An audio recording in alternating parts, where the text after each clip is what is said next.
दोनों दलों के बीच का तनाव काफी बढ़ा है और ममता जी को राजनीतिक लाभ हानि से ज्यादा राज्य की कानून व्यवस्था को लेकर जो चुनौतियां हैं उनको समझना होगा, इसलिए कि कहीं ना कहीं पश्चिम बंगाल में जो अराजक स्थितियां बन रही है इसकी नैतिक जिम्मेवारी ममता जी की बनती है।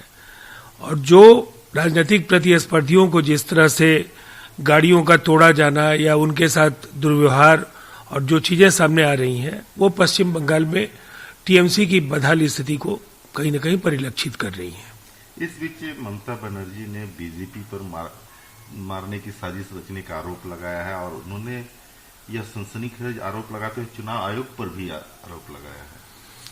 यह आरोप ममता जी के खुद के शासन की जो नाकामियां हैं, जो खामियां हैं, उसका इससे ज्यादा बड़ा सबूत कुछ नहीं हो सकता है कि सरकार उनकी है, पुलिस उनकी है, इंटेलिजेंस एजेंसीज उनके हैं, प्रशासन उनका है और उसके मुखिया होने के बावजूद अगर उनके खिलाफ कोई षड्यंत्र रचा जा रहा है और षड्यंत्रकारियों को वो गिरफ्तार नहीं कर पा रही हैं तो उन्हें खुद को अक्षम मान लेना चाहिए।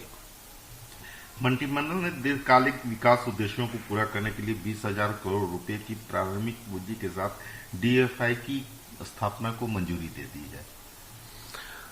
संस्थागत निवेश को इससे बढ़ावा मिलेगा और निसंदेह जो कोरोना के संक्रमण और जो वैश्विक मंदी की वजह से भारतीय अर्थव्यवस्था को गंभीर आघात लगे हैं उससे उबरने की कोशिशें लगातार जारी हैं और डीएफआई के 20,000 करोड़ की जो स्वीकृति है उससे जो एक हम ये कह सकते हैं कि कहीं ना कहीं जो प्रवाह है वो बढ़ेगा और इससे कठिनाइयों से निपटने में या जो प्रोजेक्शन है जीडीपी के रेट्स को लेकर के उसको बेहतर बनाने में मदद मिलेगी।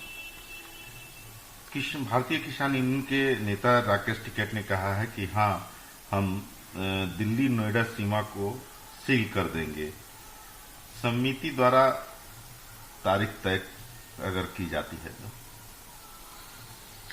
भारत सरकार की ओर से निरंतर कोशिशें जारी हैं। लगातार कृषि मंत्रालय की ओर से मध्यस्थता की अपील की जा रही है। इसमें ऑनरेबल सुप्रीम कोर्ट की ओर से भी कुछ दिशा निर्देश हैं। इसके बाद भी अगर टकराव पर किसान यूनियन और उसके सहयोगी संगठन अगर अडिग है तो ये दुर्भाग्यपूर्ण है। इस आंदोलन का देश के कुछ राज्यों को छोड़कर कहीं कोई आधार नहीं है, लोगों का समर्थन नहीं है, किसान इस आंदोलन के साथ नहीं है। तो जबरन केंद्र सरकार पर दबाव बनाने की ये पूरी कोशिश है और इससे निपटने के लिए केंद्र सरकार को अब कोई कठोर पहल करनी चाहिए। बैंकों द्वारा निजीकरण को लेकर के हड़ताल किया गया हुआ है, आज दूसरा दिन रहा। इसको लेकर के निर्मला सीतारमण ने सफाई दी है कि अगर बैंकों का निजीकरण किया जाता है तो कर्मचारियों के वेतन और पेंशन सुरक्षित रहेंगे। वेतनभोगी कर्मचारियों की आशंकाएं निजीकरण को लेकर के कई वजहों से हैं। जो एक सुरक्षा का भाव नहीं उनके अंदर दिख रहा है, कई जो सामने फैसले आए हैं उसकी वजह से वो आशंकित हैं।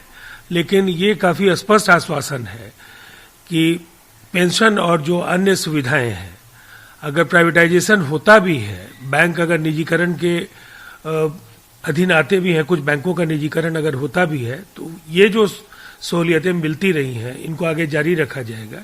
इसका जो बैंक कर्मचारियों और अधिकारियों का संगठन है उन्हें स्वागत करना चाहिए और आंदोलन को खत्म करना चाहिए।